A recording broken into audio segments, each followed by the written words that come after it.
ఈరోజు తెలంగాణ రాష్ట్ర ముఖ్యమంత్రి స్థానంలో ఉన్న రేవంత్ రెడ్డి ఏదైతే హిందూ దేవతల పైన వ్యాఖ్యలు చేశాడో చాలా దుర్మార్గం, చాలా బాధాకరం. ఎందుకంటే గతంలో భరతమాత గురించి నువ్వు మాట్లాడినావు, అదేవిధంగా అయోధ్య గురించి మాట్లాడినావు. అంటే ఇలా చూసుకుంటూ పోతుంటే హిందూ దేవతల పైన నీకున్న చిన్న చూపు కనిపిస్తా ఉన్నది. మరి రీసెంట్ గా చెప్పారు కాంగ్రెస్ అంటేనే ముస్లింల పార్టీ అని జూబ్లీహిల్స్ ఉప ఎన్నికల్లో నువ్వు మాట్లాడిన సందర్భం ఉంది. ప్రతి ఒక్కరు అంటే మేము హిందువులు ఓటేస్తే నువ్వు గెలవలేదా? హిందువులు అన్ని వర్గాలు అన్ని కులాలు వేస్తేనే కదా నువ్వు గెలిచింది. నువ్వు ఈ రోజున ముఖ్యమంత్రి అయింది, కాంగ్రెస్ అధికారంలోకి వచ్చింది. మరి అట్లాంటిది ఎందుకు హిందువుల పైన నీకు అంత చిన్న చూపు?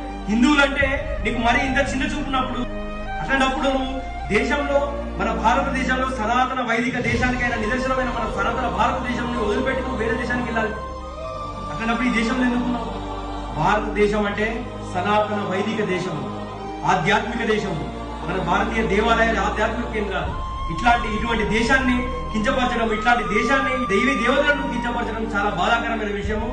ఇదే విధంగా మీరు కించపరిస్తే మాత్రము రానున్న ఎన్నికలలో, రానున్న శాసనసభ ఎన్నికలు కావచ్చు, లోకల్ బాడీ ఎలక్షన్లు కావచ్చు, ప్రతి ఒక్క హిందువు ఓటుతోటి బుద్ధి చెప్తాడని రాజ్యాంగబద్ధంగా మేము బుద్ధి చెప్తామని సందర్భంగా విజ్ఞప్తి చేస్తా ఉన్నాను.